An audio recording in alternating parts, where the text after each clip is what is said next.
របៀបប្រើប្រាស់នៅ producer AI សម្រាប់បងប្អូនក៏ដូចជាមិត្តភក្តិរបស់គ្នានៅពេលដែលយើងចង់ធ្វើការបង្កើតនៅចម្រៀងបែបភាសាខ្មែរយើងអាចប្រើប្រាស់នៅ producer AI ដើម្បីធ្វើការ generate បាទអញ្ចឹងថ្ងៃនេះគឺខ្ញុំនឹងធ្វើការបង្ហាញអំពីរបៀបការបង្កើត account នៅក្នុង producer AI ជាដំបូងគឺយើងចូលទៅក្នុងជ្រុងយើងវាយនៅពាក្យ producer AI បាទត្រង់ចំណុចកន្លែងនេះគឺយើងត្រូវធ្វើការចុចនៅត្រង់កន្លែងពាក្យ login បាទខ្ញុំធ្វើការចុចនៅពាក្យ continue with Google បាទអញ្ចឹងនៅត្រង់កន្លែងនេះដែរគឺតម្រូវឲ្យយើងជ្រើសរើសនៅ email ដើម្បីធ្វើការបង្កើត account ជាមួយនឹង producer AI បាទខ្ញុំធ្វើការជ្រើសរើសនៅ email របស់ខ្ញុំរួចរាល់ហើយនៅត្រង់ចំណុចកន្លែងនេះគឺយើងអាចអានបានបាទអញ្ចឹងខ្ញុំសូមអត់ធ្វើការនិយាយទេគឺខ្ញុំសូមធ្វើការចុចពាក្យ use prompt ហើយខ្ញុំចុចពាក្យ get started បាទអញ្ចឹងត្រង់កន្លែងនេះដែរគឺជា username គឺយើងអាចធ្វើការកំណត់នៅឈ្មោះរបស់យើងបានបាទអញ្ចឹងគឺខ្ញុំធ្វើការកំណត់បាទអញ្ចឹងសម្រាប់ username នេះគឺបងប្អូនត្រូវធ្វើការវាយនៅឈ្មោះរបស់យើងជាទូទៅយើងអាចដាក់តកហើយនឹងនាមខ្លួនអញ្ចឹងយើងសុំខំធ្វើការដូរឃ្លាបាទអញ្ចឹងកាលណាដូរឃ្លាគឺអត់បានទេបាទគឺខ្ញុំសុំ back មកវិញខ្ញុំធ្វើការចុចនៅពាក្យ save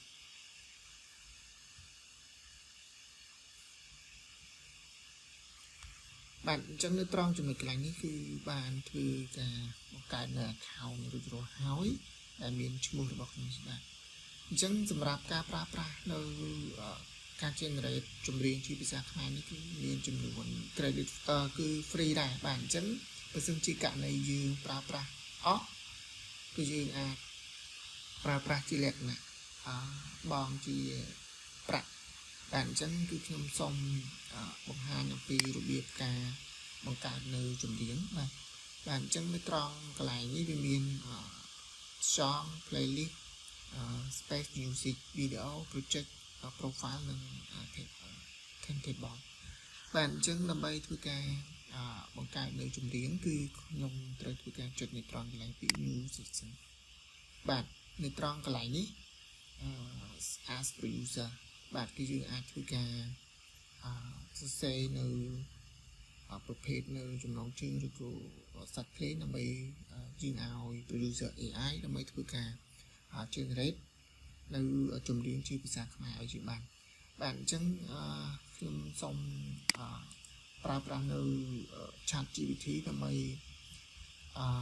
បង្កើតនៅចម្រៀងមួយដែលចំណងជើងនេះគឺខ្ញុំឲ្យ chat GPT ដើម្បីធ្វើការបង្កើតនៅចម្រៀងប្រភេទអត្ថន័យផ្សេងតែចំណងជើងគឺចំណងជើងបើនិយាយទៅចំណងជើងនេះគឺឃើញថាចំណងជើងរបស់ចម្រៀងនេះគឺផ្ទុះខ្លាំងដែរនៅក្នុង TikTok ឬក៏ក្នុង YouTube បាទអញ្ចឹងទីទៅសម្រាប់នៅពេលដែលយើងចង់ឲ្យ AI ដើម្បីធ្វើការបង្កើតនៅចម្រៀងថ្មីគឺយើងអាចឲ្យ ChatGPT ដើម្បីធ្វើការបង្កើតនៅចម្រៀងថ្មីមួយទៀតជាទូទៅនៅពេលដែលយើងបង្កើតនៅចម្រៀងគឺសូមកុំឲ្យដូចទៅនឹងចម្រៀងដើមរបស់គេពីព្រោះថា AI ក៏ពេលដែលយើងបង្កើតនៅចម្រៀងដើមដូចជាមួយនឹងចម្រៀងសិល្បករដែលល្បីៗគឺมันអាចបង្កើតបានទេបាទអញ្ចឹងគឺខ្ញុំសូមប្រើប្រាស់ Chat GPT នេះដើម្បីធ្វើការ generate នៅចម្រៀងថ្មីមួយទៀតបាទអញ្ចឹងគឺខ្ញុំសូមធ្វើការ copy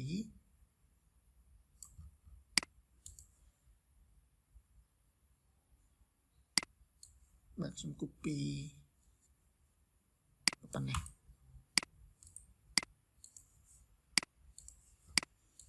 បាទអញ្ចឹងខ្ញុំសូមធ្វើការផាសចូលនៅក្នុង producer AI បាទអញ្ចឹងនៅត្រង់ចំណុចកន្លែងនេះគឺខ្ញុំ copy នៅចម្រៀងប៉ុណ្ណេះហើយខ្ញុំប្រើប្រាស់នៅប្រភេទសាច់ភ្លេងគឺខ្ញុំបែបលក្ខណៈបែប set ដែលខ្ញុំឲ្យ ChatGPT ដើម្បីធ្វើការ generate prompt ឲ្យបាទអញ្ចឹងសម្រាប់ prompt នេះគឺខ្ញុំប្រើប្រាស់ជាភាសាខ្មែរបើសិនជាករណីយើងចង់បានបែបទម្រង់អង់គ្លេសគឺយើងអាចប្រើប្រាស់បែបអង់គ្លេសដោយសារខ្ញុំប្រើប្រាស់នេះគឺខ្ញុំចង់ឲ្យ producer AI ដើម្បីធ្វើការបង្កើតចម្រៀងជាភាសាខ្មែរបាទអញ្ចឹងគឺខ្ញុំសូមធ្វើការ copy ដែរ copy ក៏ប៉ុណ្ណេះ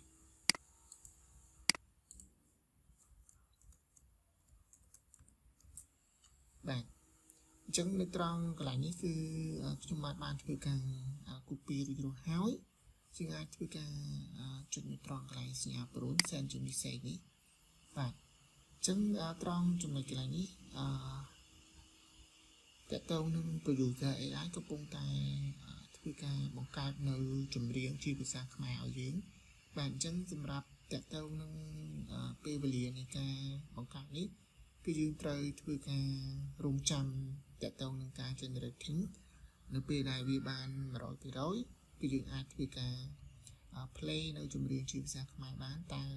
ប្រភេទនៅចម្រៀងទម្រង់ជាភាសាខ្មែរតើមានទម្រង់បែបណាសំឡេងចេញនៅបែបច្បាស់ឬក៏អត់បងប្អូនអាចធ្វើការតាមដានបងប្អូនគ្នាបាទអញ្ចឹងឥឡូវឃើញថាកំពុងតែធ្វើការ generate ហើយអញ្ចឹងនេះគឺជាការបង្ហាញរបស់ខ្ញុំបន្តិចបន្តួចទេនៅក្នុង producer AI ដែលថាឃើញថាវាអាចច្រៀងនៅជាភាសាខ្មែរគឺឃើញថាច្បាស់គ្រាន់បានដែរយើងអាចប្រើប្រាស់បានដែលបងប្អូនដែលគាត់ចង់ធ្វើចម្រៀងបែប AI ដើម្បីឲ្យ AI បង្កើតចម្រៀងជាភាសាខ្មែរគឺអាចប្រើប្រាស់តាមរយៈ producer AI បាទអញ្ចឹងគឺឃើញថារួចរាល់ហើយអញ្ចឹងទៅនឹង producer AI ក៏មានជានិតតែអាចឲ្យយើងផ្លាស់ប្ដូរដែរអញ្ចឹងគឺមានបីជំរឿនទៀតដែលយើងអាចធ្វើភ្លៀងធ្លាក់ស្រាលលើផ្លូវដែលយើងចង់ធ្វើការបង្ហាញនេះគឺខ្ញុំនឹងធ្វើការបង្ហាញអំពីចម្រៀងដែលខ្ញុំបានធ្វើការ generate តាមរយៈ producer AI បាទអញ្ចឹងគឺខ្ញុំសូមធ្វើការ play ទាំងអស់គ្នាថាលទ្ធផលនៃការ generate មានទម្រង់បែបណាកុំភ្លេចធ្វើការស្ដាប់ទាំងអស់គ្នា